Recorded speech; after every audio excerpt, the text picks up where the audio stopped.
the mission, our mission is we do work with quite a few landowners here in Central Texas. We get a number of inquiries regularly on being approached by landowners and folks in the area as far as what they've got on their land. They're really interested in preserving what they've got and asking just a lot of background questions. We have an ongoing, as far as field work and research, we have an ongoing project in Kerr County, which we'll talk about a little bit, which is a CWR project. We've been, HCAA has pretty much always had ongoing field work projects going for the 20 years that the organization has been around. So we're really active in field research and documentation. The good news is we have our own lab as well. So we're able to do our own documentation and curation of our project artifacts and things like that. In Central Texas, it's not only typical archaeology, but we do a fair amount of historic archaeology too. And that centers a lot around the work that John, Benedict, and Terry Farley do with historic cemetery documentation and preservation.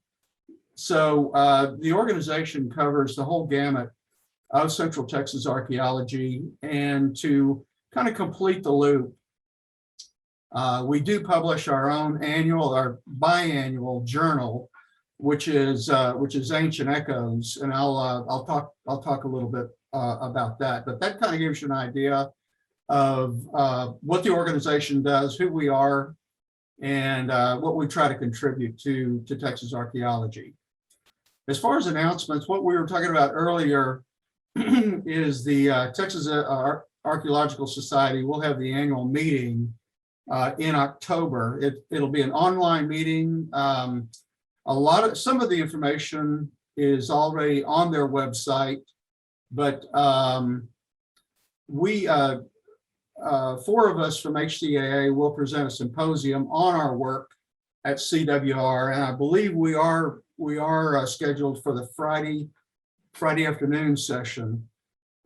This will cover a number of the aspects of the project out there, with Steve doing the geoarchaeology. Terry has really locked on to research in a lot of the trade items. A large component of the site is a midden site, is a midden that has produced artifacts in the timeline all the way from prehistoric, that is Toya phase points, and has yielded a lot of really interesting, what we consider trade items. And that's a lot of Catalan and Toya pottery. We have obsidian that was traded in from Idaho. We've got quartz crystal that comes in from either Central Texas or perhaps Arkansas. And interesting, we've talked about before the hematite balls, the hematite spheres, which seem to be a trade item from North Texas. So Terry's presentation at the symposium will cover a lot of the really interesting artifacts that we've recovered from this area that we'll document and present.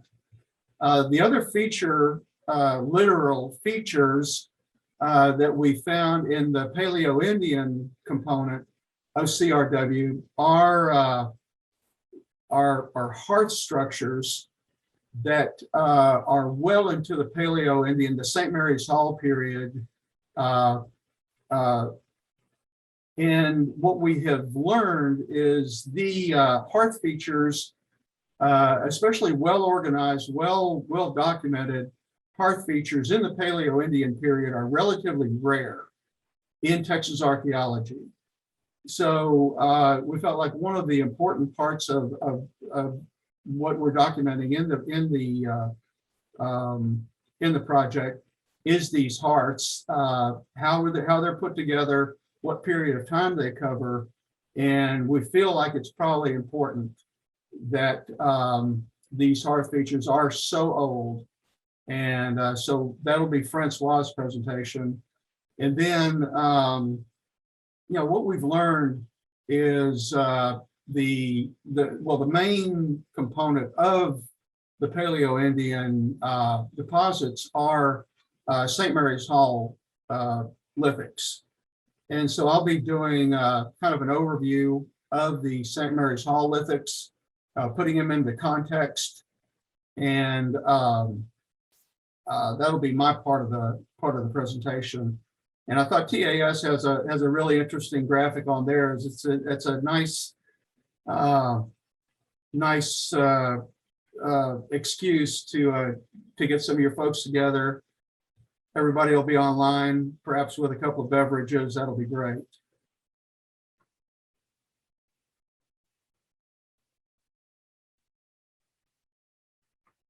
There you go. The other thing that that John and I are involved in is our next volume of Ancient Echoes. And what we're doing is trying to open up the opportunity a little bit more for local folks and members to participate in the journal. And what we're soliciting is not necessarily pure archaeology research, but more documented local history, perhaps historic photos, perhaps family stories and photos, and then book reviews. We really like to expand the scope of the journal. So if there are folks in our area, our members that are interested, you just all of our contacts generally go through the website email here. So we've had a couple of questions about what to put in and whatnot. So I think we're going to have a little bit broader subject matter in the next journal. We'd like to get some of the stuff in the next month or so, just FYI. Just for everybody who's interested, save the date. Our next meeting will be November 20th. What we're working on right now is a field trip, which might be very interesting, rather than an on-site meeting. And we'll have more information, hopefully, as all this comes together in November.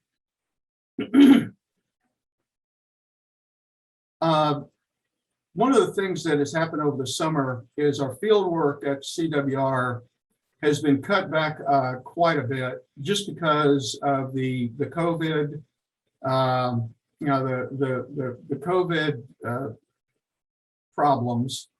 But what we're going to try to do later on in the fall, if the numbers still keep going in a good direction, is reopen the announcements for Monday Fieldwork to the membership later on this fall. So y'all, the local folks and the members might start looking for that maybe next month, and then have the opportunity to come back out there. We're really happy to have Sergio as our speaker today. Anybody who was at field school really got a good look at some of his research that he's done, and a lot of it's ongoing.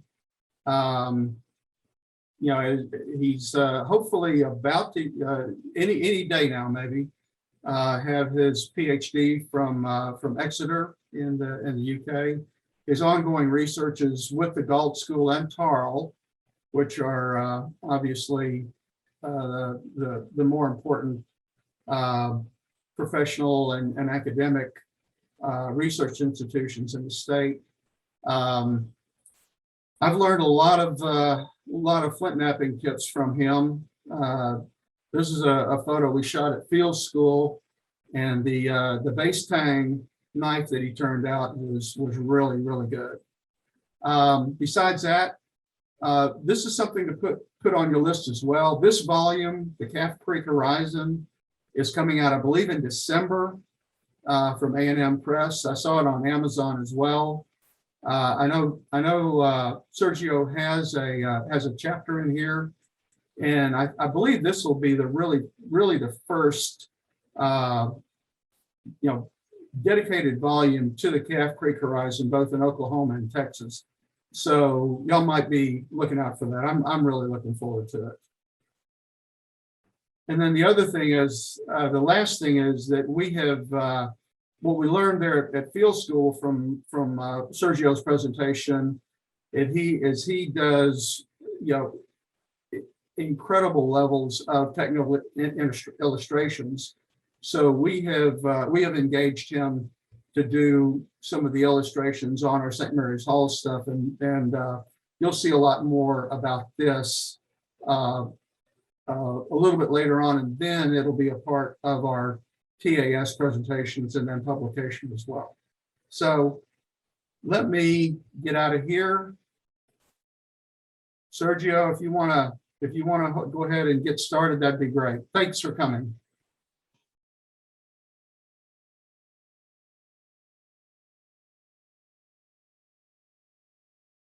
Okay, can you hear me? Yep. All right. Just a couple of notes. I seem to be having some interesting laptop issues. So if suddenly I am zapped out of this, you might want to take a 3-minute bio break as I reboot. Let's see what happens. About the Calf Creek volume, there actually are 2 sections in that book that that I did. One kind of kicks off the technological perspectives chapter, which kind of gives an overview of the Andice, Bell, and Calf Creek type series from a technological perspective. But I also threw in another piece that talks about preforming for these technologies. Like that's kind of like an isolated little section that's also in there that I think will be in chapter 10. Anyway, that's just a little bit about that. Let me see if I can share my screen. Is the screen popping up for you? Yes. Yeah, looks good. Okay. Okay, so let's see how this goes. And first, of course, thank you. Anytime I get to be a part of the Hill Country organization, it's always a good time. There's so many people to thank, and I've been working together with quite a few people there for years now. So it's sort of kind of a long-standing friendship and collegial kind of situation. And actually, that kind of inspired the talk today, because amongst the many things that are of interest to talk about, and I've gotten my hands in a lot of buckets of different kinds of research, I thought I might give a talk that I think is a bit of a foreshadowing of what I think is to come in the near future in regards to discussions, papers soon to be or in the near future published, and so on. And I think from different angles, from a few of us experimentalists and others that are just in the Clovis area of research. So I put this together, honestly, rather quickly, but I think it's an important topic. I think it should provoke some thinking, and I hope that it can give both a more, I would say, in the house or really more detailed perspective from a technological behaviors perspective of Clovis, but also in the wider high elevation perspective of Clovis, in the context of the Upper Paleolithic, a perspective of Clovis from that standpoint, I think these two things are really, really important, and we'll get into that. So the basic outline here is I just want to do a little bit of framing and contextualizing Clovis within the Upper Paleolithic, and then I'll start getting into the more technological stuff from my perspective. And being a student of Bruce Bradley, and at least for some small duration, and actually I was just with him in Wyoming looking at a Paleo-Indian site, which is very interesting. I might say a little bit about that later, but also just spending time with Mike Collins over the last, decade or more. And just that environment really influenced kind of the path that I've taken from an experimentalist, lithic technologist, sort of developmental path. So I'm going to be speaking from that perspective on everything, and the information that I'm going to give is greatly just to give some highlights that are partially coming from a very big project that my colleague Alan Slade is putting together. And I guess this might be a good time to plug what he's doing. If you haven't heard of the Fluted Point Survey project, my colleague Alan Slade is doing this at this time. So basically, the Clovis points and relate, I would say even some related fluted point technologies to Clovis have been surveyed before across North America, and it's in serious need of being updated and expanding. A lot more sites have come to the forefront, but also a lot of Clovis finds, sites, and specimens that were not recorded previously are being recorded now. And Alan is talking to whoever he can, who can give him some basic provenience of county or area, whether it's a surface find or from a buried deposit of any kind, and put that into his survey. And one of the things that this is helping us with is basically exploring how to understand Clovis. There's a lot of definitions out there from a temporal perspective, from a typological perspective, and a technological perspective. And quite honestly, all of them need a lot more work.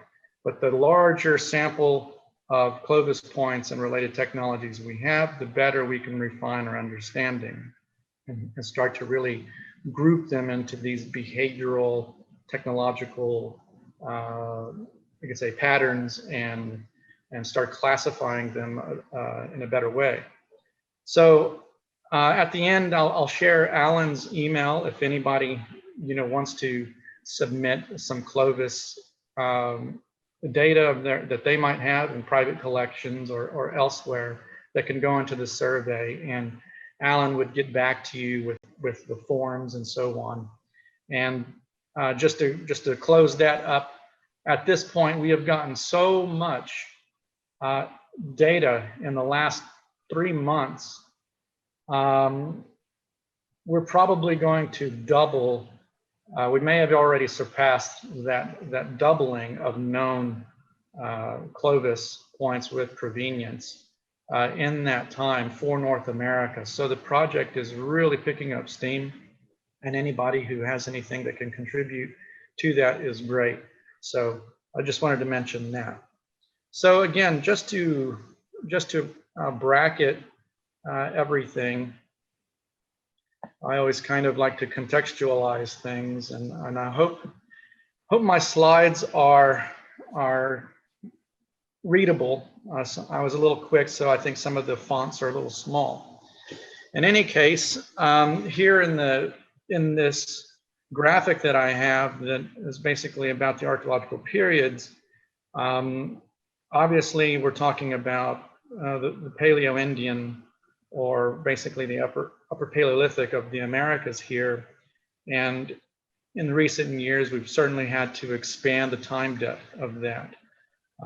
So in that context, I'm going to move into just a really brief perspective on some of these sites that are, for some people, still greatly debated, and others, certainly accepted by many researchers and so on. But in the end, I'll kind of highlight what I think are very relevant, really old sites that we have to consider in understanding the Upper Paleolithic of the Americas. So I've basically put in bold the site names, the locations, and the calibrated dates in there. And I'm not going to go into a lot of great detail on this because it's quite a lot. And actually, this table represents sites that had bifacial technologies associated with them. So either bipoints or lanceolates and so on.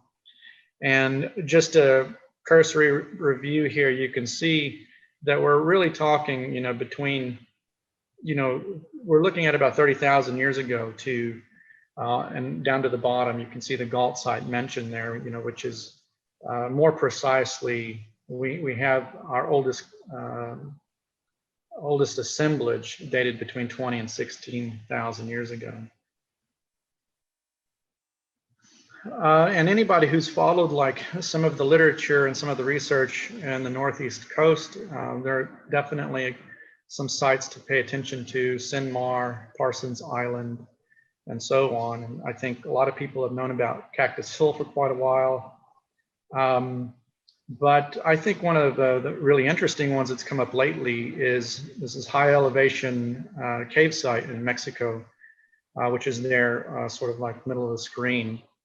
And Cyprian has that dated between 32 and 25. Then we have like Hebior and Paisley Caves a little bit lower.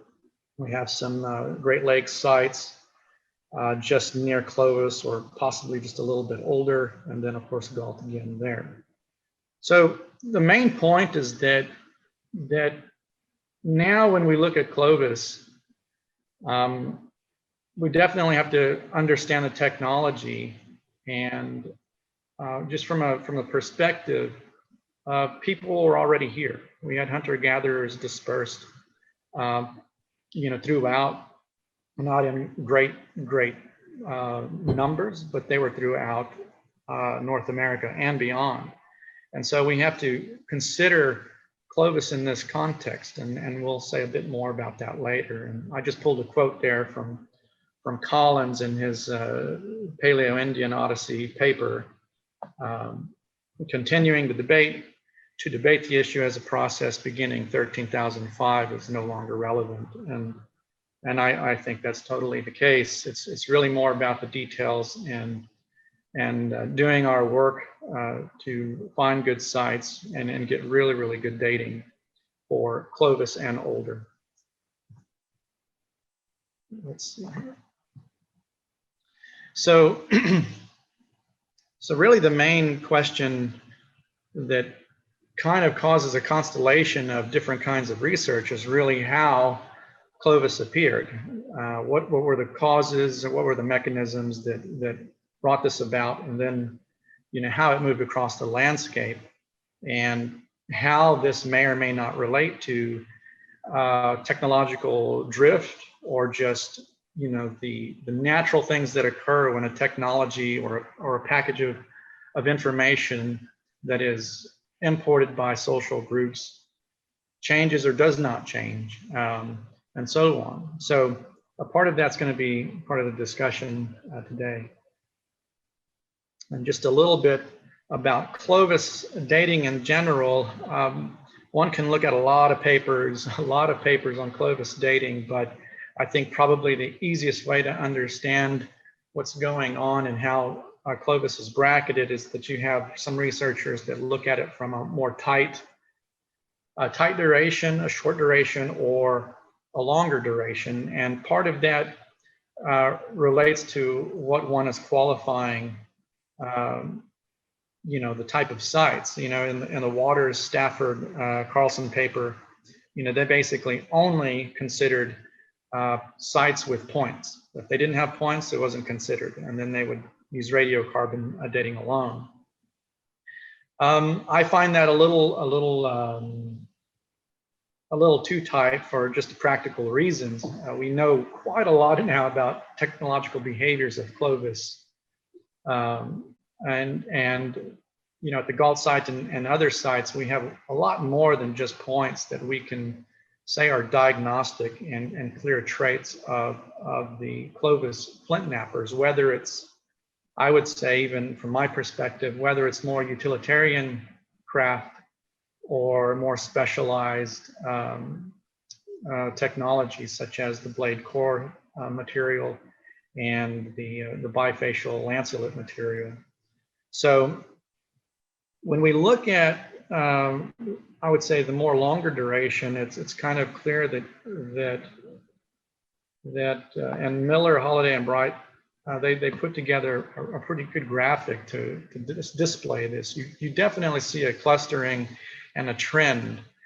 And when you look at the dates for Clovis, the older dates, they definitely seem to cluster geographically, and they definitely, those older dates and those sites tend to have a technological, a constellation of technological patterns that really weave them pretty tightly, and we'll discuss that a little bit. But the basic perspective of this paper could be represented a little bit more like this, basically like in the Tennessee Valley, River Valley, and the Southern Plains in the Southwest. It seems like, and things seem to have occurred early in these areas and moved outward based on that data. Now, of course, this I'm sure some of this will change over time as we get more dates and also a little bit more technological understanding. And of course, I include here in this discussion of the dispersion of Clovis, what is being defined as like classic Clovis. And not only in terms of dates like that relate to, like, say, what I would consider classic Clovis sites, like Gault and the New Mexico sites like Blackwater Draw and so on. But looking at those more deeply, I think it's easy to understand as a holistic sort of package of behavior to look at Bradley's work, Bruce Bradley's work in the Clovis Technology book. I forget which section of the book it's in, but I did grab a few images to kind of help understand that. I'm going to talk about that a little bit. But before I kind of go into the weeds of the technology, I'd like to kind of share kind of the process that I go through when I'm looking at any kind of technology. I'm not married to any point in time in the archaeological record, but whether it's late archaic, tang knives, or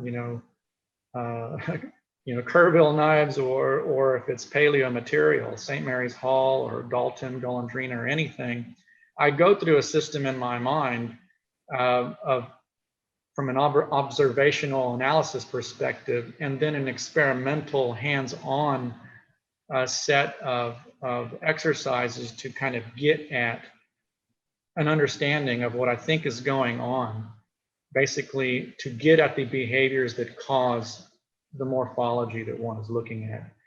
And so I think of it in terms of like these main behavioral modes: strategy, tool, implement, techniques, edge treatment, meaning like, how are they controlling those edges to do their flake removals, particularly on these specialized technologies. If they're making really advanced platforms and doing some particular kinds of grinding or beveling, or not, that maybe they're just beveling an edge, a couple of scrapes and then they whack it, to knock a flake off just to get a sharp edge. That edge treatment is important. And then finally, kind of getting a perspective of like how everything is sequenced and how that sequencing can really relate to the overall technology and relate to like the patterns of flakes that you see. And that's going to relate a little bit later when I maybe briefly talk a little bit about the St. Mary's Hall stuff that I'm working with the HCAA about. So that's just a little bit about the behavioral modes that I'm kind of like looking at. And then of course there's all these behavioral tasks that must happen in order to kind of get to a final product. And so, when we're looking at technologies, it's like going down the rabbit hole, and there's just no end to it. But which one needs to kind of understand, though, is when you're looking at advanced technologies, the methods and those unique systems, they really they have to leverage very specific manners of using tool implements and so on. And when they do that, they leave behind markers. There are signatures on the stone that kind of identify a culture, an individual, and so on. So what I see overall, and I talked about this sort of probably for it was like the essence of my talk, I would say, at the TAS Field School, was that this is the way we should get at behaviors. We don't get at that fine resolution technological behavioral data without doing this. We can't grasp that just through averages and statistical work, working with outlines and so on. We can't do it that way. We have to bring in other camps of methodology and thinking. And experiment is really, really a great way to do that. And we definitely need to improve how we bring experiment into the process and experimental design. So, when we get to technologies and like the strategy and the techniques and so on, the specialized technologies, like for instance, in this talk with Clovis, everything is highly controlled. Very, very, very controlled, very systematic, very controlled, and every flake removal is a very, very strong investment to succeed in order to succeed perfectly on the next flake removal. And those things lead to very specific, like cross sections, like longitudinally and laterally, and so on, and of course the flake patterns. And so, again, this is how one can identify technologies. Is this Clovis? Is this Goshen? Is this a Gainey point? Is it this or that? Is this Andice? Is this Calf Creek? There's all kinds of things that have signatures and traits that we should be able to identify if we apply the right method. So I'm just kind of bringing y'all into sort of my head a little bit before we jump into the fray.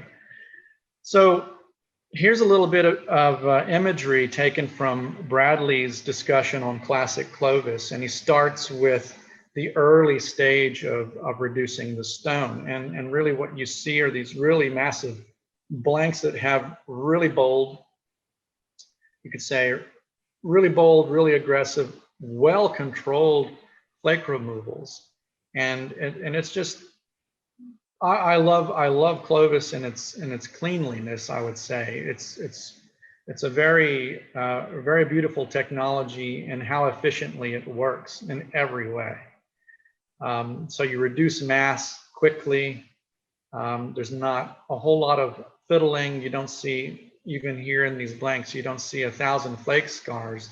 You see a minimal number of flake scars on these bifaces, but the reduction of mass is huge by each of those, and it's done in a controlled way. And that gets into how they're controlling those edges with their platforming and how they're controlling the support structure and the percussion instrument that they're using. In this case, it looks definitely a whole lot of hammerstone work and maybe some billet. Another characteristic of Clovis is, in the middle phase of the preforming process, you continue that really well-controlled, methodical use of reducing mass efficiently, and that is done by across the face flaking and overshot flaking. And clearly, on some Clovis, the overshot is more or less successful, but clearly a lot of the flint knappers on this classic Clovis stuff got to a level of skill with overshot that they started to use that technique to solve some problems as they continued their flint knapping work. But another trait about Clovis is the use of the end thinning with the fluting, and they tend to do that early. A lot of, I would say, a lot of folk flint knappers that or hobbyists, they tend to make a beautiful outline of a Clovis point and then flute it at the end. And this is very uncharacteristic when you look at these classic Clovis specimens and the record. They tend to do it early. They tend to do the fluting often and so on, and they end up like the image to the right with a really, really clean biface. And usually this drawing here doesn't show it clearly. I'll have an example here in a second, but you can see the basal thinning and the fluting, different generations of that occurring from the middle phase on down to the end. So multiple fluting sequences along the way. Okay, yeah, so here is a classic Clovis on the left. I forget which county this came from. And this is my attempt on the right to try to simulate the technology and so on. But this is the process, trial and error. You look at specimens, and then you kind of do this feedback loop process. Okay, I think they're doing this. Now let me try to hands-on do it, and so on. And then record all the data along the way. So what I'm going to do now is just let's just kind of take a stroll through the regions of Texas, and I'm going to throw some examples of Clovis points from counties. And some of this actually comes from specimens that are a part of the Fluted Point Survey. And there's way more than what's here, of course. This is sort of like just to kind of give you maybe a quick blush perspective of what I'm kind of talking about in the end in my interpretation of what's going on with Clovis and the topic of variation in Clovis. So I'm just going to be showing some specimens here from the regions. I'm not going to get into a lot of tables and stats or anything like that in this kind of talk. So let's get going and look at some points here. Okay, so let's see. Here we are, the North Piney Woods area.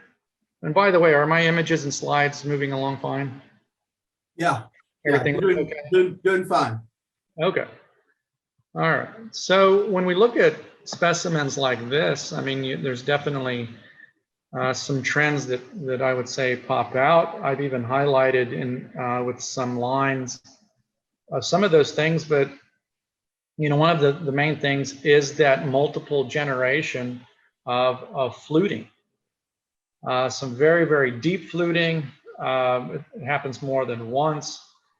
So you see kind of a sort of the classic Clovis approach to the reduction sequencing as part of like the thinning strategy from the base. And laterally, you see a lot of the bold work on almost across the board on all of them.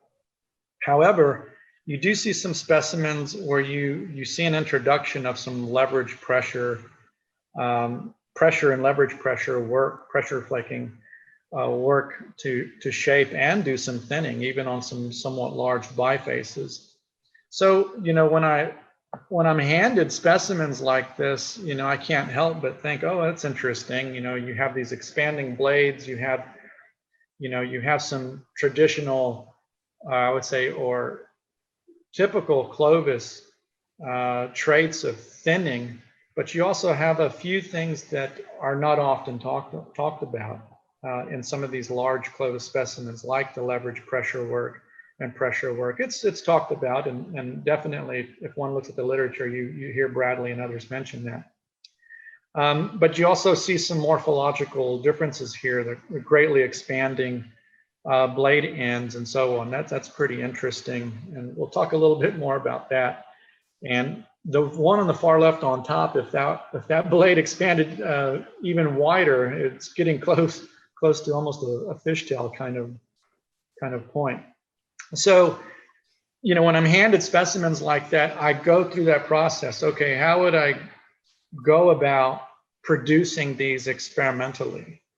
And through that process of making my notes, then trying it out and doing it with failure, with some success, you know, what do I think are the characteristic behaviors that make that assemblage so, you know, that kind of thing. So in that group, I've kind of lined out what I think are the main 8 points, and which I've pretty much already discussed. But when we start to get to other regions, you will start to see a kind of a creep into you know, some different morphologies coming into it, a little bit different flaking, and you have to consider different techniques and toolkits being used. So let's kind of continue on. Getting into the high plains area, the panhandle.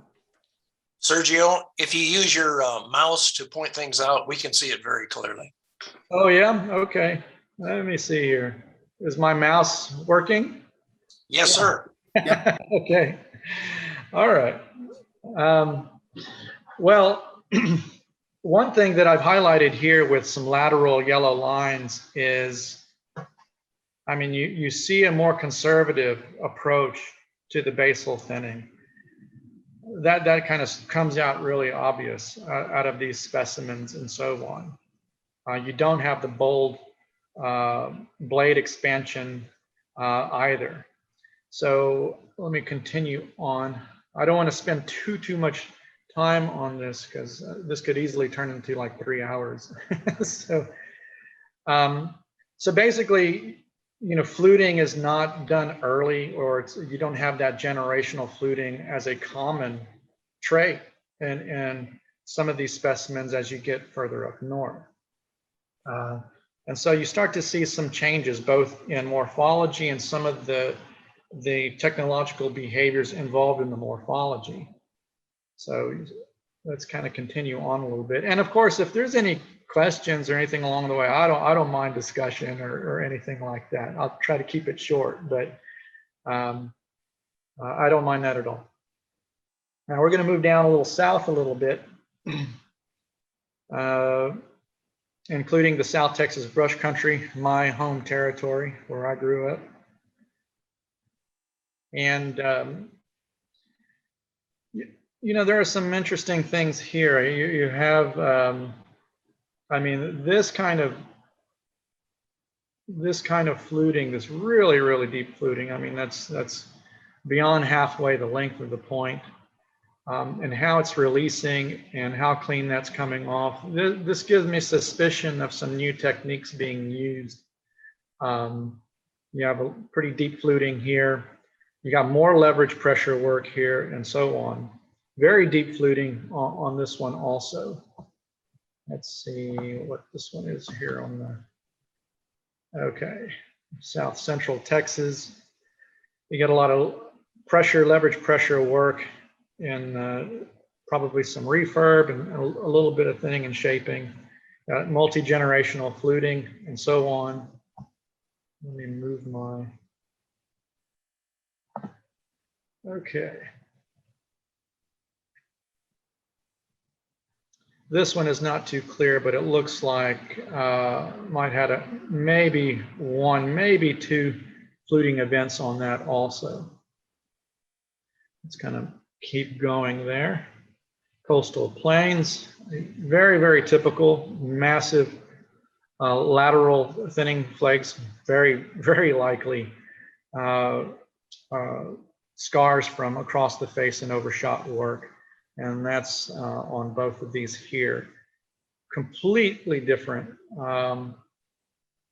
A point this size, that kind of length, that and the shaping and thinning done with that amount of pressure, maybe a little bit of pressure, leverage pressure, that's definitely something else going on. So beyond the outlines, we again, we have to really think technology and behaviors, and make note of those things. So, and by the way, I'll be happy to share these slides to the group if anybody wants to go back and look at some of these things. But again, so you have some of the classic stuff going on, but you also have, you know, some evidence of some Clovis or Clovis related points being done by pressure and leverage pressure work, or at least a good amount of it.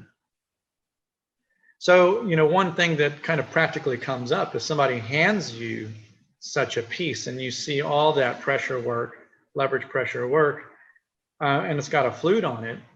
Is one going to call that Clovis or not? And that kind of gets into the mud here, and we'll talk a bit more about that later.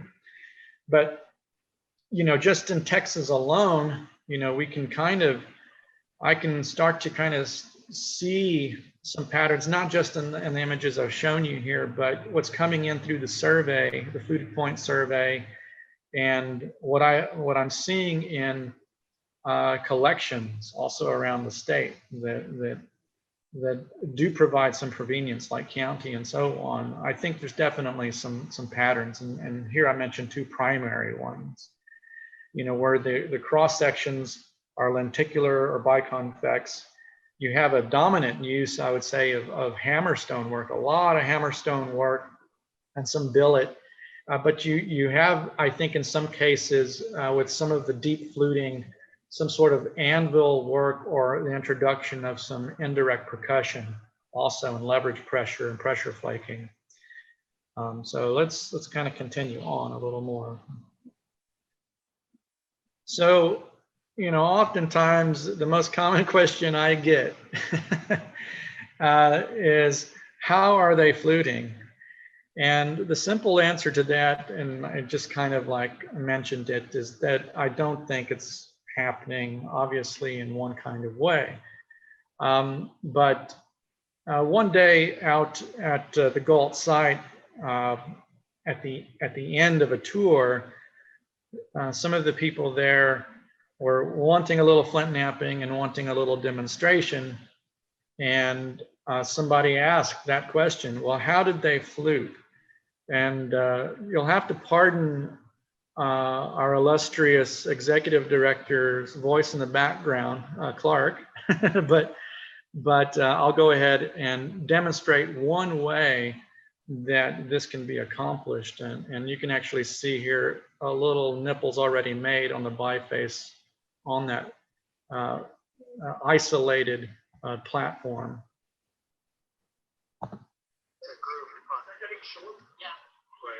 That's cool. So set that on the platform. You're better off there. When this whole area is gone. Yeah. Now it's rainforest. Using this leg to brace the distal end. It's slash and burn. Which is kind of round. Just like squeeze it together on that platform. You know, the slash and burn doesn't get the right angle. These surveys of guys slash and burn area. I went out with one guy and showed him the charcoal on the in the biface. Yeah.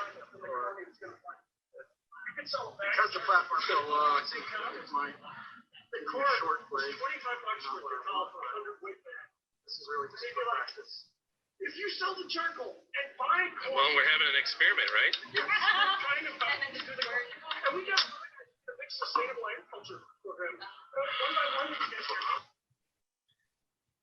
So that's just one of many ways to accomplish that kind of thing. And getting to the hammerstone work that I mentioned earlier, I think quite a lot of the classic stuff in Texas is done by hammerstone and sometimes with billet in terms of like the fluting.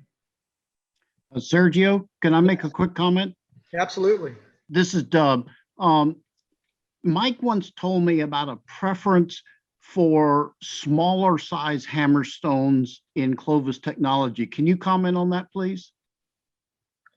Well, I can. I'm not so sure precisely what Mike might be going entirely with that, but the utility of small hammerstones from an experimentalist perspective, is, there's a lot of utility with the smaller hammerstone, particularly when you're doing certain particular thinning and when you're wanting certain kinds of control laterally.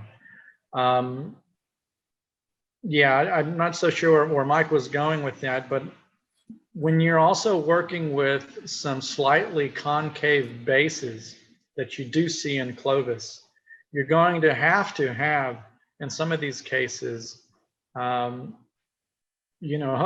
can't use a huge stone. And so then it comes down to a smaller stone, the right kind of stone with the right texture and density. And basically your bat speed, your bat speed is going to have a strong influence on the success of your fluting, honestly. And the other part of the success is like how you are holding it and supporting it. Your support technology or your support system is as important as the percussion system. So smaller hammerstones, maybe you have some more information of where Mike was going with that, but for middle to late phase stuff, I myself tend to do a lot of my Clovis stuff with a hammerstone that is probably, it sits kind of like in the center of my palm. It's very small. Do you have any more you might add from what Mike was talking about? No, actually what he was commenting on was, the Brushy Creek site that I had worked up there in Hunt County. Okay. We had excavated in the same area that we were getting Clovis blades and stuff, some very small little hammerstones. And Mike, when I brought them into the lab, Mike jumped all over that and said, that's clearly associated with Clovis as opposed to an archaic, larger, a baseball sized hammerstone. Right. Okay. Yeah, I've that's interesting, and I wish he would have given more explanation. He's never mentioned that I have heard of in my circles, which is interesting. Now, the use of small hammerstones, depending on how small you're talking about, what are the dimensions of those, Dub? Well, we're talking about a little bit bigger than ping pong ball size. Okay. Something that you could really manipulate for a very directional strike. Yeah, absolutely. Yeah, for sure. I typically use stones of that size too, because of the certain kinds of flake removals and flake signatures that you're going to get. But it gives you more precision, I would say, in some cases to have the smaller size. Having said that, when you do a lot of hammerstone work, you simply get better at it, even, with the larger material. Like, if you spend, several months doing a lot of heavy spalling, of like really large nodules and boulders and stuff like that, small boulders, you get really good with the large hammerstone at the same time and get very proficient with it. But I'm going to have to flag that or put that up on the board as something that I will go back to Mike with or just do some research on. That's interesting. Just as a potential Clovis characteristic, Absolutely. that you might find in sites. Thank you very much. Yeah, thank you. I'm going to remember that. So just moving up regionally, quickly you start to see some deeper concavities on the bases of some of these points. The kinds of material doesn't lend itself very well in terms of the images to give you much of what's going on in the flaking technology. I apologize for that. I kind of threw these in there mainly to kind of demonstrate as we start to move into some of these regions, you start to see different morphologies in the base.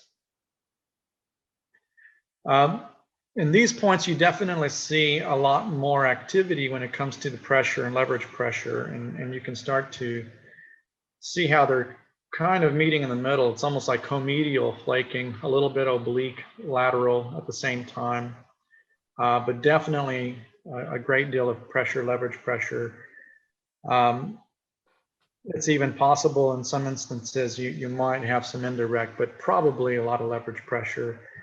This is a little bit more classic. It looks like you got multiple fluting events on this specimen. Okay, let's move on. Some people probably wouldn't even consider this Clovis, actually.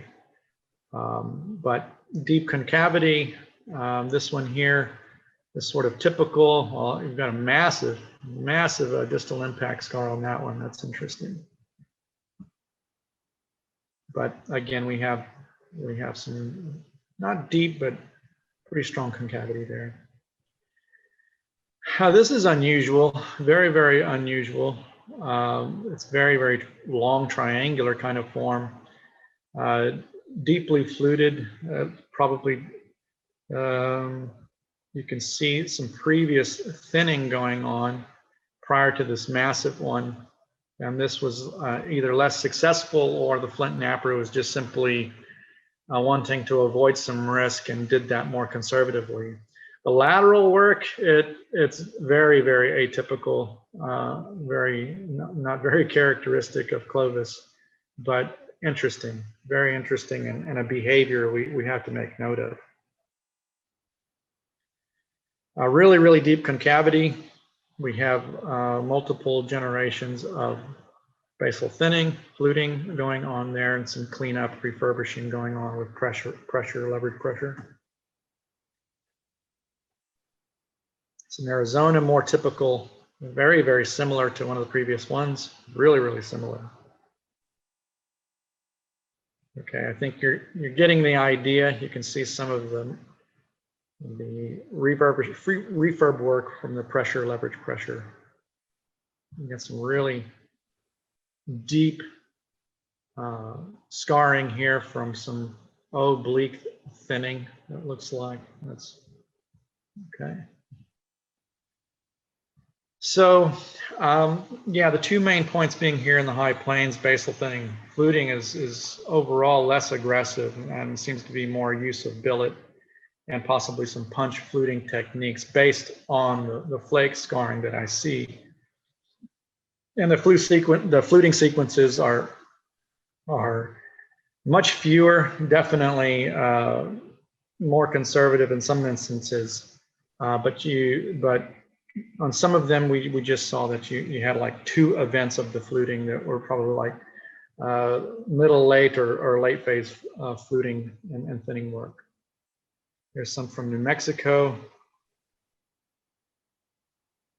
We got some slightly oblique work there. That looks like it could very well be some punch work even. We got multiple generations of basal thinning.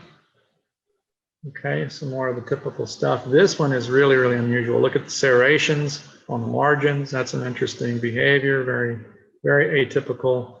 But you have the massive deep fluting. That's atypical. So something we got to record and we got to mention in the topic of Clovis. This is a little bit. We got multiple generations of fluting here, some more of the same pressure, leverage pressure work. Looks like a really nice material too. Okay, so plains, desert Southwest, hammerstone fluting and thinning with significant leveraging of overshot and across the face thinning strategy and techniques with minor edge cleanup with pressure flakers. Okay, hammerstone fluting with pressure, leverage pressure, lateral thinning and shaping strategy and techniques. Okay, so, oh, sorry. So when you start to think of all of these things together, and again, this is sort of like a little bit of I'm putting a lot of things on the wall for you to kind of give you an impression of what we're encountering when we see a whole bunch of variation. So naturally the thing is, okay, well, how are you parsing them? Are they all the same thing or are they not? So, and if they are the same thing, what is your criteria? How are you bracketing that? Okay, so this is kind of like where we're going with all this. So how are we defining Clovis? The use of the chronological and typological designation of Clovis is often used to describe a great deal of variation in fluted points and a temporal affinity. This causes a great deal of confusion, which of course I think requires better refinement in our technological assessments of what Clovis is and is not.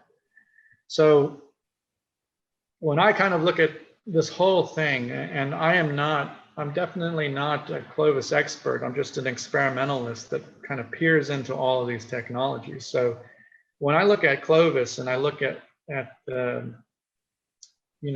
fluted points of North America that basically are kind of like in this middle and late Paleo-Indian period, what's my perspective on them?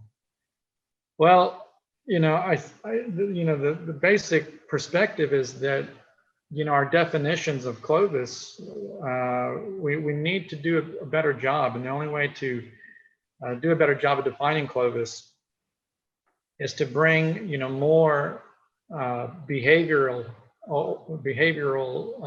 perspectives to Clovis. I think we've gone as far as we're going to go with morphological approaches, and we need to bring in more experiment. We need to bring in more hands-on technological behavioral perspectives and so on.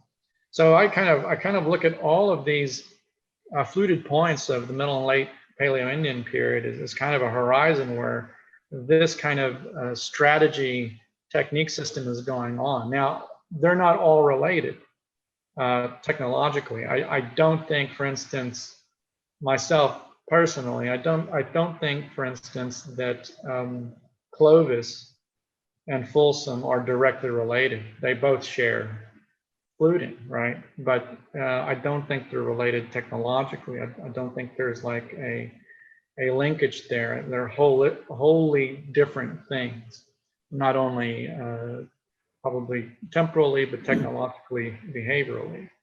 So this is kind of, extrapolating from that. I think when we start to consider everything else that's going on with Western STEM, Eastern, Western fluted, Eastern fluted, all these other discussions about Goshen, Gainey, and one of the newer sites and technologies that's coming out recently out of Wyoming, which I was up there with Bruce Bradley looking at.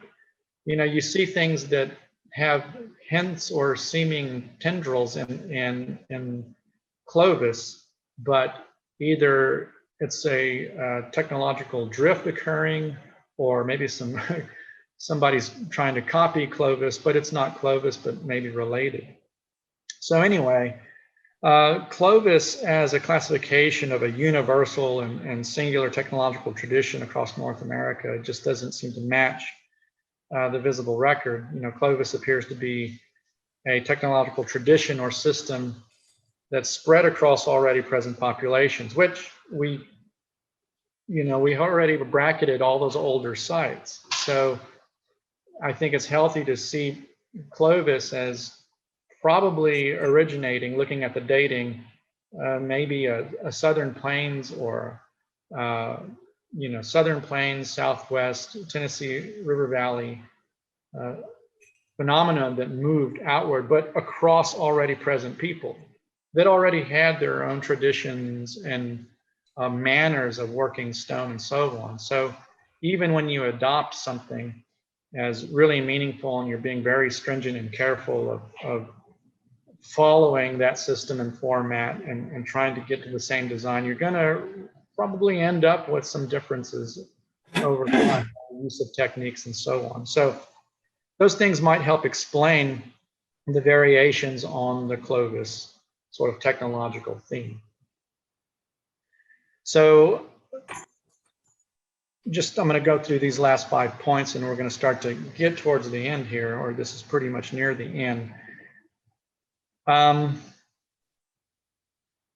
going to probably, since I've talked a little bit about the first two a little bit, I'm going to reaffirm something that Mike Collins has stated. It is completely illogical to tie Clovis to any founding colonization into this hemisphere.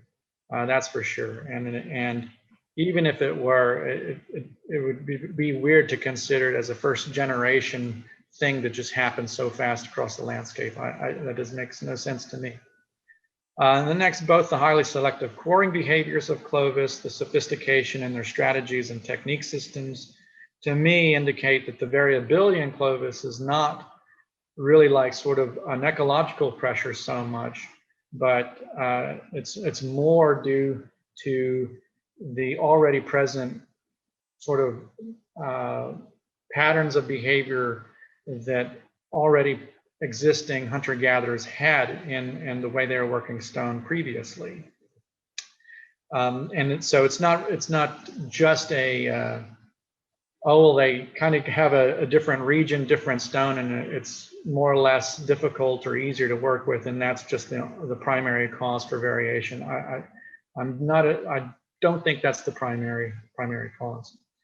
So whether we take a short or long duration perspective for Clovis temporally, bracketing the associated fluted points into a singular concept of Clovis is, to me, difficult at best and requires new definitions to describe these fluted points as a whole, but also those distinct traditions, like I mentioned earlier, like you've got the Eastern fluted, Western stem, so on and so forth. We need to drill down deeply in all of those and see overlapping patterns of behavior, get those things clear, get them, get dates, for these things as clear as possible, and see how these relate or do not relate to classic Clovis. And I think we're going to probably get around that corner. I think, widespread across the field probably in the coming decade. So one thing I want to leave you with, and I built this slide many years ago with Mike Collins before he went to the Paleo-Indian Odyssey. And when we're kind of thinking big picture and so on, we have to consider something like this.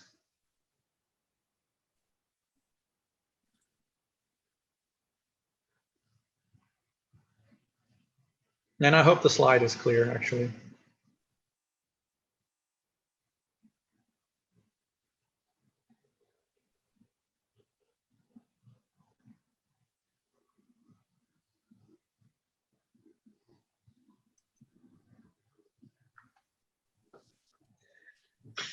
So obviously this doesn't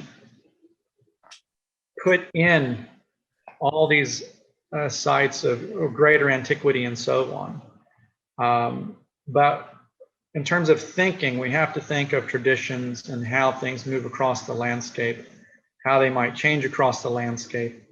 One thing I would say about, when you look at, something like this as a phenomenon of specialized bifacial tools, prior to this time, you don't see any widespread, techno-complex. At the Gault site, for instance, the older than Clovis component that we call the Gault assemblage, there isn't a big, robust, singular technological system there like Clovis. We have some lanceolate bases that do not share a technological strategy or system. They're completely different. We have these small little stemmed bases, stemmed points. They are morphologically different, though I would say technologically, they do share some reduction patterns. You know, so you have like a whole bunch of distinct hunter-gatherers moving through, occupying the place. None of them really, I would say, clearly demonstrating some link to the origins of Clovis, and so on. So, you know, I'm hoping that from a big picture perspective, that more people start thinking this way, start thinking technology and behaviors, and moving away from morphologies, and also maybe guiding analysis projects and reports that relate to lithics with experiment and so on. I think we will really go much further, and I think it's like where we need to push the needle in the coming years. So that's one thing I wanted to leave y'all with on that. So before I say like bye or we do some questions and stuff, I wanted to say something real quick about something that Dr. McBride had mentioned earlier, and that is the St. Mary's Hall points that are under investigation right now. Really, really extraordinary job y'all are doing, and I think it's really clearly it's an important site. It's going to help us understand, again, you know, patterns of technological behaviors that we did not know before, and this is going to relate to not just St. Mary's Hall, but how does this relate to the other technologies that are part of that concave base late Paleo-Indian, you know, form style and so on. So I'm having a really great time illustrating these things. I'm near the end of finishing the last pieces. That's great. If I were to say a few things about them technologically, I have a few thoughts here that I have in terms of strategy techniques and how they're controlling the edges and some of the flake patterning and so on. Some of it is kind of like self-evident, but really the real challenge with experimentally doing these St. Mary's Hall points, I just tried to do one actually as I was leaving the office yesterday. The real challenge with doing those is really in the sequencing and the setting up of those edges. And basically what I'm learning from the assemblage of points that I'm illustrating from you guys is they're really spacing their flake removals. Their spacing is really, really consciously done in a very specific way. And one might think by looking at the images here to the right, that, you know, you look at that and you think, oh wow, look at that really tight, you know, thin flaking and so on, you know, really narrow flake widths and so on. But, you know, really those things are just accomplished through a really efficient strategy. So when you space your flake removals properly, what you have in between those spaces on the margins are these little deltas. And McBride will go into detail with that, I'm sure. And so when you have those deltas, you can use those deltas as platforms. And so then you run flakes off those deltas that follow the flake ridges between these more widely spaced and more wide flake widths that that come early, and you start to get these thin flake widths once you start running flakes along those ridges off of those deltas. And I don't mean to get like kind of nerdy and techno with you guys, but again, this is part of like the behavioral, the technological perspective that I think we need to map out when it comes to these technologies, so that we can parse them and show relationships or degrees of relationships. So that's about all I'm going to say. I'm ready for any kind of discussions or drinks y'all want to have with me right now. Yeah. Sergio, I have a couple questions here, if you would. Great presentation, by the way. I'm noticing the illustrations that you had of the ones that you showed there. Some of them, not all of them, had it looked like, appeared to be a hinge fracture termination of the flute. Would that give any kind of indication of if they're using like a direct or indirect percussion on those? And secondly, you're talking a lot about high quality chert, and certainly that flakes better than poorer quality, but it seems like they're actively pursuing a higher quality chert here. And also, you didn't mention anything about heat treatment. And I know with a higher quality chert, you don't necessarily need that, but you see a lot of indications of heat treatment. Thanks. Yeah, very, very important. Well, yeah, anytime I'm talking about or reporting on a technology, you have to consider those fundamental things that are in the strategy, and source stone is like right from the beginning important. And just to give another example, which was highlighted earlier, and what's going to be in the Calf Creek volume, you know, when it comes to notching, deeply notching these andice points, you know, you're not going to pick any stone to do that, right? And it's the same thing with some of these flaking techniques. You're not going to have a high success in achieving really beautiful flake patternings like that, or accomplish those techniques if the stone is poor. So even though I don't see a clear indication of heat treating yet in the specimens, I will look further into those things as I finish up the drawings and so on. Definitely the investment time to select better quality stuff is definitely a part of that, and which is kind of why I mentioned here in the strategy subcortex chert zone. You know, there are technologies around there where it seems like they're favoring that, because and McBride can attest to this, and others, that in a lot of these cherts, you know, just underneath the cortex, you can get into a really like buttery nice, a really nice behavior in the chert, and it flakes really well, versus like going into the middle of the nodule and it can get kind of tough and so on. Right. So in some of the St. Mary's Hall specimens, yeah, it looks like there might have been, I'm trying to remember, one or two where it seemed like they were favoring a subcortex zone. And I'll check further for heat treatment. But overall, absolutely, a quality chert is going to be, they're going to take the extra time and investment to select for that. And that's part of the strategy built into the St. Mary's Hall technology.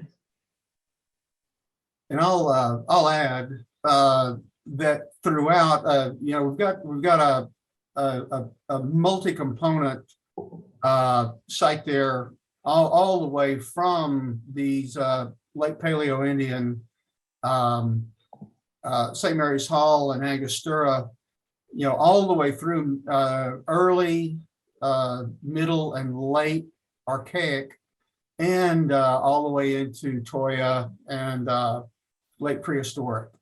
One of the consistent observations of all of the lithics is that they sought out and used really high quality chert in all periods. Most of the like you said, most of the St. Mary's Hall stuff is you know, root beer looking. There's actually another pretty high quality chert that I've actually identified locally there out of I haven't found the outcrop yet, but within a mile of this site, there is an outcrop of it's not translucent, but it's really high quality, very fine grained brown chert, and we found some artifacts out of that. The second excuse me, the second thing, Sergio, is you want to take your slides down and I'll show you something. Absolutely. Also, I just wanted Oh, to yeah, go put ahead. Alan's email there, but I can send that to y'all. Let's see, how do I? At the top, I think at the top, stop sharing. There you go. Oh, I didn't mention about the basal thinning real quick on the St. Mary's Hall. Yeah.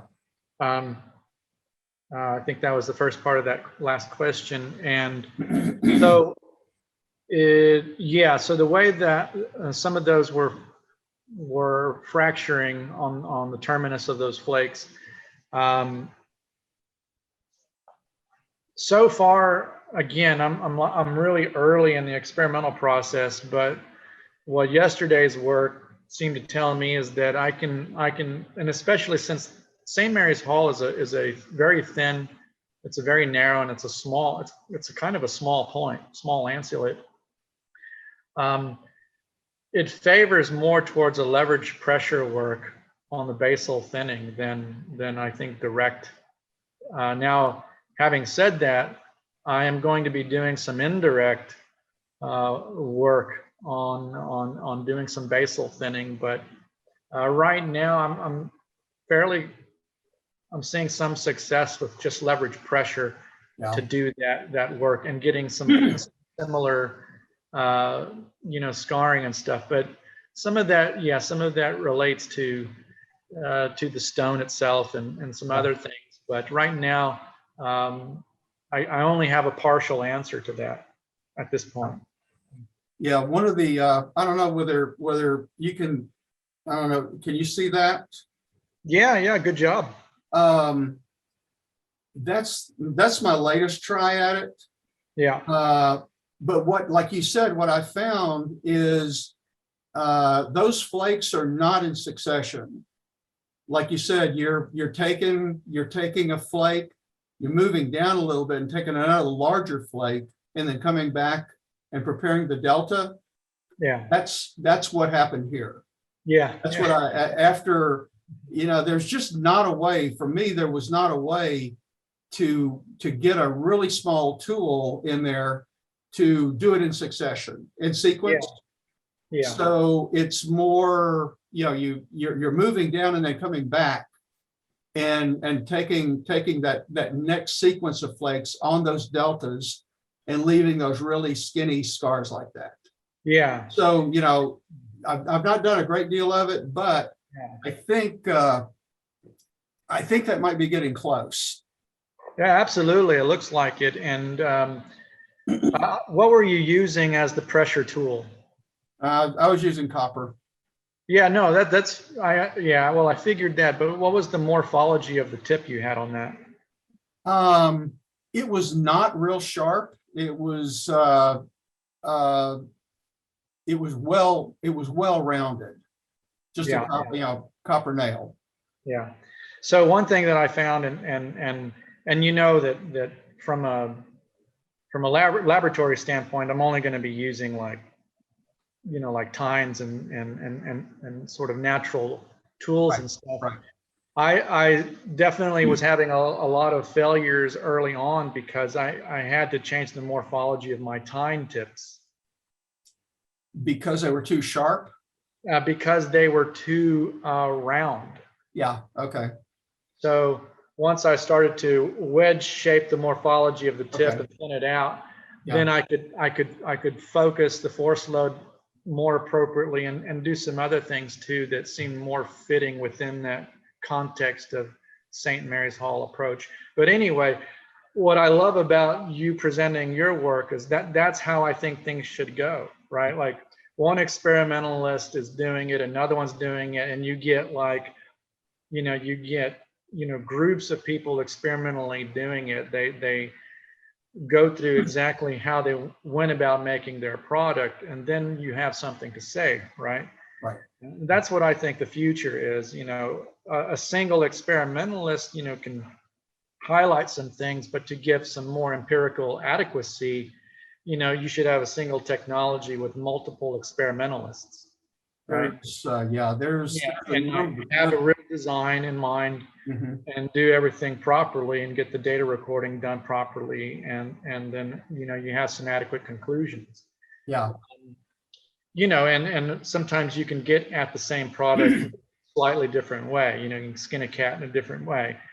These things kind of come up also, but in any case, I'm glad you did some stuff of your own, because from a strategy and technique standpoint, we completely agree.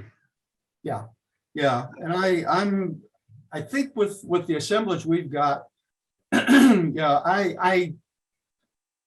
I'm pretty sure that the basal thinning was all done with pressure. I mean, because most of those the longest thinning basal thinning flakes on there are real. They always follow kind of the medial ridge, which you'd expect with pressure, hand pressure flaking, and the other ones are pretty small. So, I'm not really sure how you'd get a little punch tool up in there, or why you'd even need it. Yeah, and I mean, I could definitely do it, and that's also the fun of experiment. Yeah. But yeah, it's I'd like to see how you're going to hold it. That would be fun. oh yeah. You definitely have to change your support structure for that. Yeah. Anyway, one question on timing, on timing the periods, Clovis, etc. Where are you and maybe Collins and those guys coming down on the Cumberland points? Are they contemporaneous with Clovis, or what do you think? well, I don't think we have a consensus, within the colleagues. There's not a consensus on that, and I'm not so sure that's an issue with like any professionalism. It's just simply we need better. Yeah. We need better field work.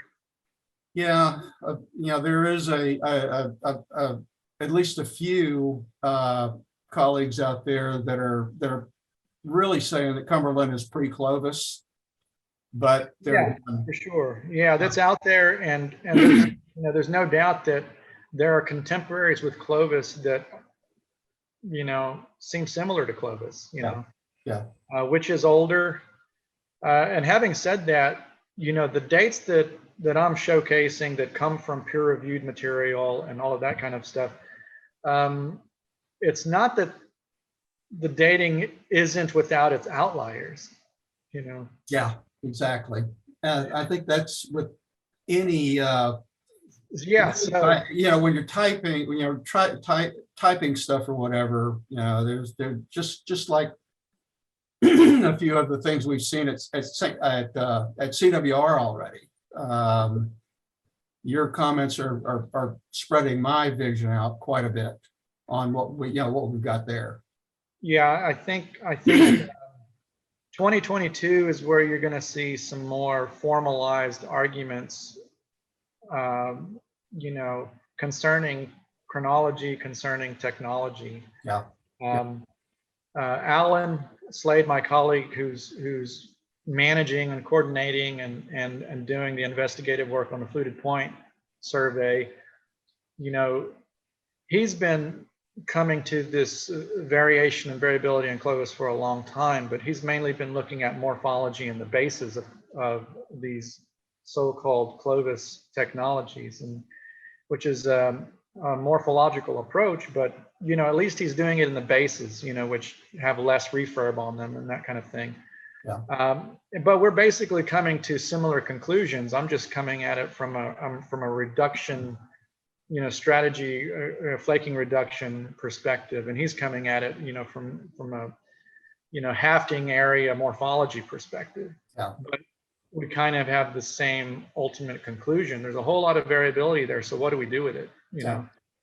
And rather than Clovis being this monolithic kind of thing that's just painted over the landscape, which means you paint over all these hunter-gatherer groups, and you very easily lose the ancient individual and these societies and these subgroups and so on, and the complexity that is there.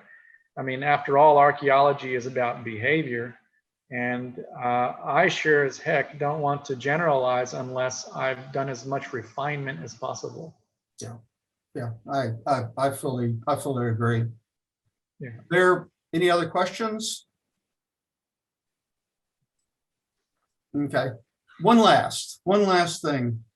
How about your opinion on the parallel oblique flaking on the St. Mary's Halls? You know, we got the preponderance of the top right to bottom left oblique, but then in our assemblage, the vast majority is the opposite. That is top left to bottom right oblique. Seems like it's rare. It seems like in this assemblage, it's very consistent, but the rest of the published St. Mary's Hall stuff is the opposite flaking technique. Mm-hmm. Well, if I were to think systematically about that, I think I would want to go back and make sure things were reported accurately. Yeah, that's probably that's a longer conversation you and I need to have.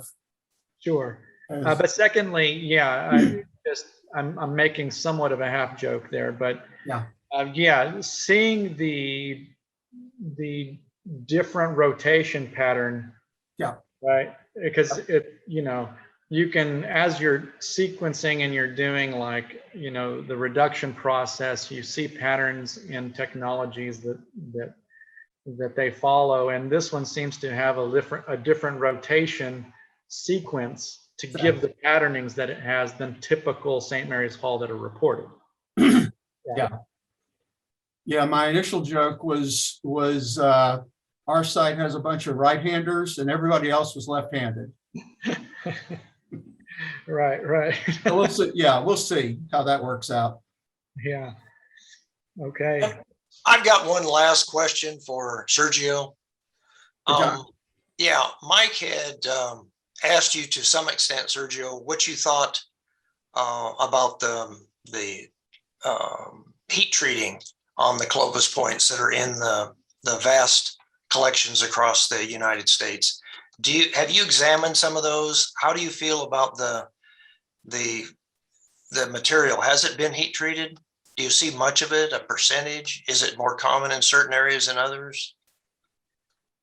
Yeah, that's a really good question, because I have to spend, to give a clear and honest answer, I have to spend more time with assemblages out of state.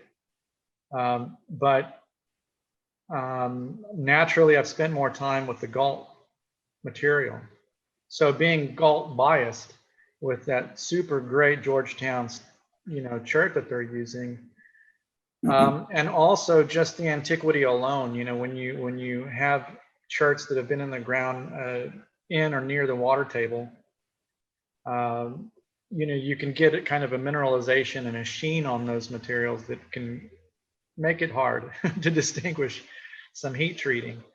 Having said that, I will say this, and I can't at this time, I can't like scientifically prove it, but my observation for both the Gault assemblage stuff that's older than Clovis and the Clovis component, there are a handful of specimens that to me, based on the flake scars, suggest to me there's probably some heat treating going on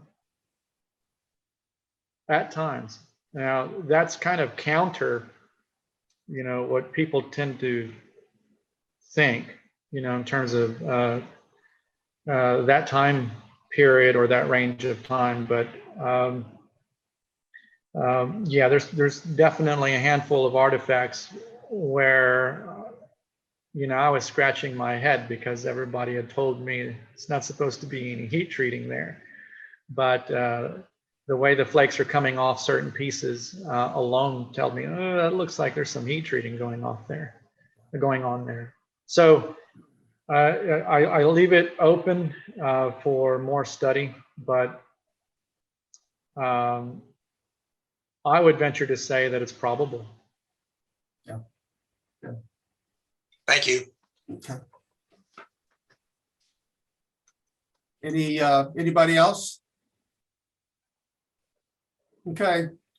Sergio, thank you again. This is all and more that we expected, and really appreciate your time and your preparation and everything. Thank you, guys. I'm hoping it's useful, and Yeah. I will say, just like in going into 2022, you will see more of this material presented in a more technical fashion with larger samples of data. So I'm sure we'll have a discussion on this topic again, but in a more comprehensive way. Yeah. Certainly broad. It's broadened a lot of our horizons for sure. So Okay, thank you guys. all right, thanks to all the Houston folks who joined, and kind of be looking out for more of the save the date. Hopefully we'll see some of y'all at the TAS presentation, and try to put them together for that November field trip. So I guess we'll end. And thanks a lot for everybody. Linda, thank you for all your feedback. Oh, great. And I want to say, can I say one thing? Sure. Next month, and I'll send out the information to HCAA for Texas Archaeology Month. Our program next month is going to be Jim Woodrick, and he's going to be talking about the cannons of San Jacinto. Oh, okay. And that'll be the third Thursday, but I'll get the information to you. Good. All right. Linda, while I've got you here, I'd like to invite you or members of your organization. Mike and I, as Mike mentioned, are putting together another issue of Ancient Echoes, and we'd like to invite you folks to consider contributing. Maybe a note. I would like to see a note on what you guys are doing there at Austin, kind of a preview, and maybe an invitation to members of other organizations, because we're hoping to get it together before field school. So a lot of the people at field school will see the notes that you put together. Right. And I'm guessing the work you're going to be doing there at the old Austin site will take years. I'm just guessing. At least 2. Hopefully. Great. Exactly. I'll talk to my team. We have a board meeting next week, so that'll be great. All right. Thank you. Send me the information, okay? Just real quick, if anyone's ever short on material to put in your periodical publications or whatever, let me know. I can find material Yay. with myself or Tom, you know. Sounds do like that. John. Thanks, John. Sergio. Yeah, you'll definitely hear back from us on that, Sergio, for sure. Okay, all right. Thank you, guys. Anything else? All right. Well, thanks again, and hope y'all have the rest of the good weekend. So we'll talk to y'all soon. Thanks. Thanks, guys. Thank you. Bye. Bye-bye.